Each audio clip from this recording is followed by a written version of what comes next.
tragedi Kanjuruhan. Jadi pertanyaan saya, Pak, apa yang pandangan apa jika Bapak terpilih menjadi presiden? Ya, apa yang dilakukan oleh Bapak? Ya, ini benteng pertahanan yang kokoh, agak garang juga gitu ya, bikin ngeri pemain-pemain yang mendekat ke belakang gitu. Dan nomornya 4 pula, bukan? Iya, Pak. Tapi sekarang ganti saya, Pak. Oh, sekarang 1, Pak. sekarang satu.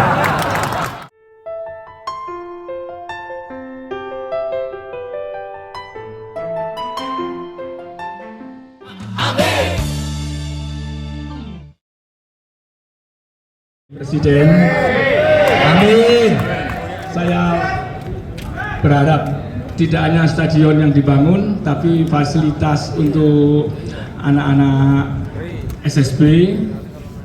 Mudah-mudahan tidak hanya lapangan lingkup di daerah Jakarta saja, dan kalau bisa di seluruh Indonesia. Mungkin ada solusi yang mungkin Bapak berikan.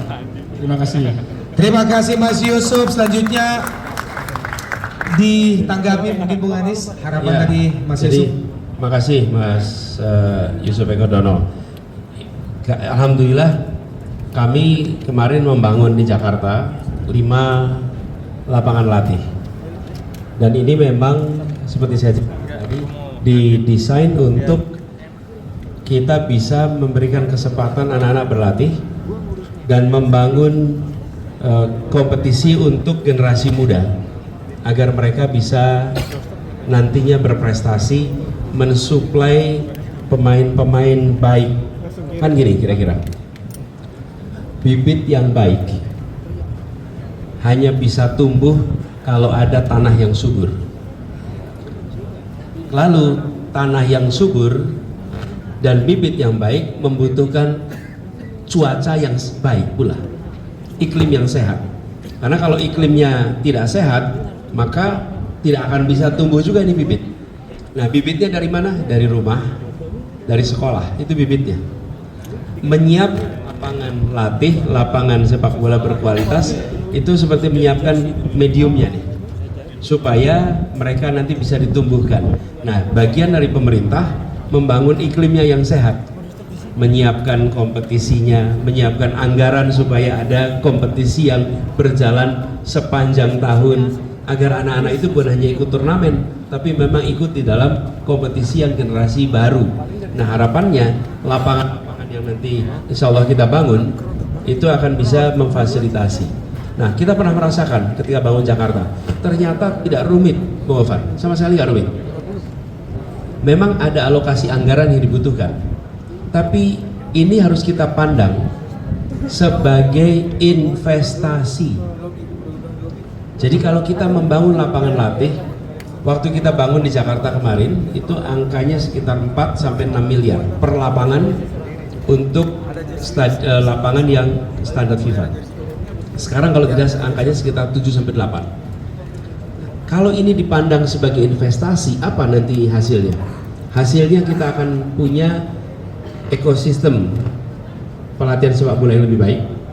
Kita nanti akan berharap tumbuh pemain-pemain kita yang baik. Kemudian kita akan punya begitu banyak anak-anak yang tumbuh sportivitasnya, yang tumbuh kebiasaan berolahraganya.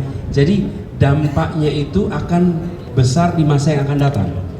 Investasinya sekarang. Jadi membangun lapangan latih itu tidak boleh dipandang sebagai sebuah biaya, tapi harus dipandang sebagai investasi yang akan memberikan hasil. Kira-kira begitu. Setuju sekali Bung Anies dan juga para hadirin sekalian. Terima kasih, Bung Ahmad. Assalamualaikum warahmatullahi wabarakatuh. Salam olahraga buat kita semua.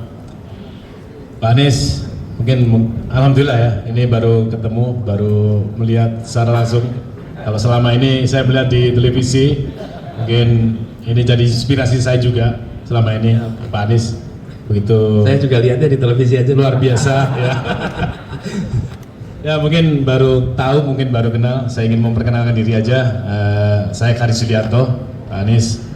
Saya asal Malang, Jawa Timur. saya jebolan PSSI Bareti di tahun 1995 sampai 96 ya kalau nggak salah. Ya, saya juga pernah memperkuat beberapa tim besar juga. Ada Arema, Persibaya, Arema, PSM Makassar, Persija Jakarta, Persib Bandung, Sriwijaya FC, dan Persela Lamongan.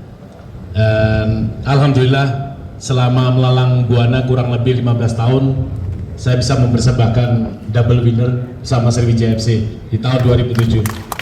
Kalau di timnas dari tahun berapa sampai tahun berapa, Bung Haris? Di timnas? Untuk timnas saya pernah bermain sama Pak Jismet, sama Coach Eroliba di tahun 2004 Piala Tiger, Piala AFF sekarang ya, dapat runner up waktu itu. Setelah itu tahun 2007 Piala Asia. Selalu jadi kapten nih. Iya. Alhamdulillah setelah itu dipercaya menjadi kapten. Kapten. Ya, alhamdulillah. Dan selalu ini kan mengingatkan saya juga pada pemain back Sergio Ramos. Sergio Ramos Indonesia. Sergio Ramos Indonesia. Ya. Ini benteng pertahanan yang kokoh, agak garang juga gitu ya. Bikin ngeri pemain-pemain yang mendekat ke belakang gitu. Dan nomornya 4 pula, bukan? Iya Pak. Tapi sekarang ganti saya Pak. Oh, sekarang? 1 Pak. Sekarang saya.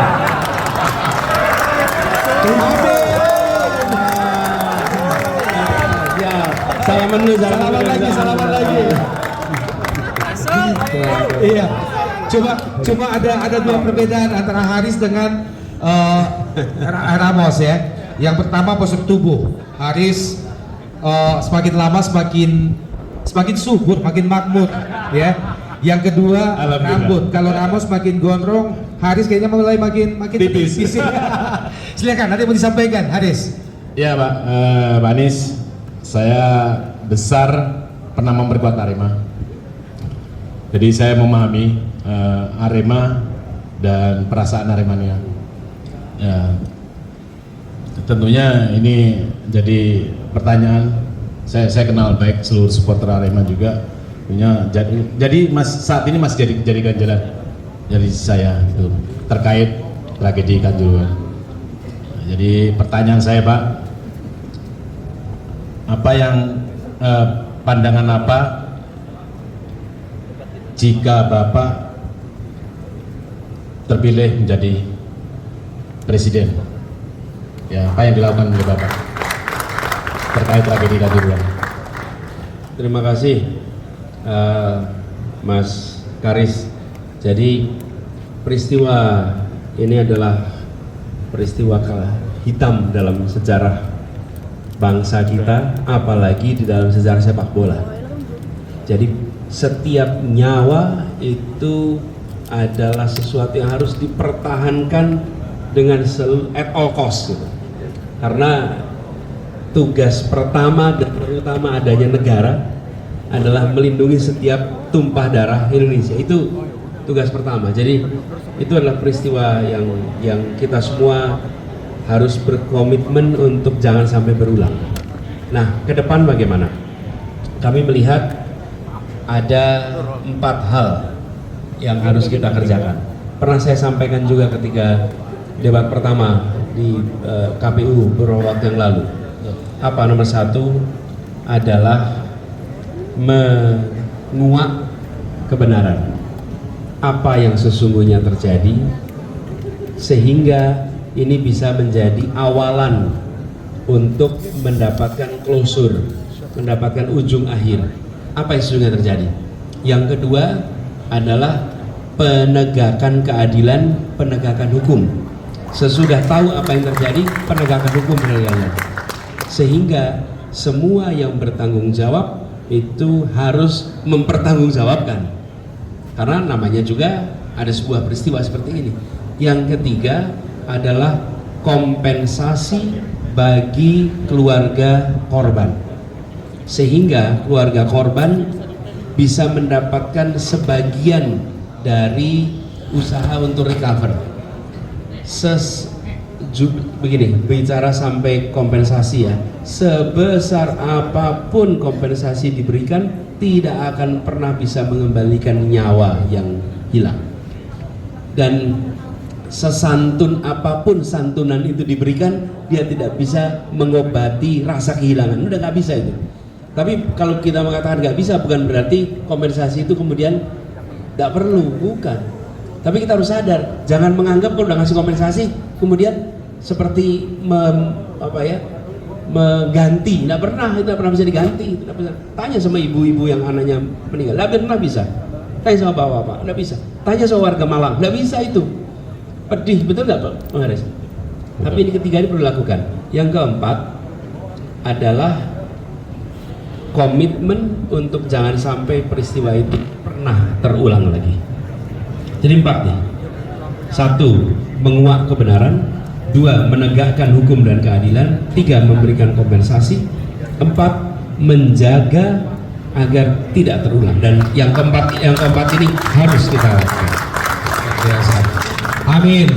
Sekali lagi kita aminkan. Amin. Masih kurang meriah. Amin.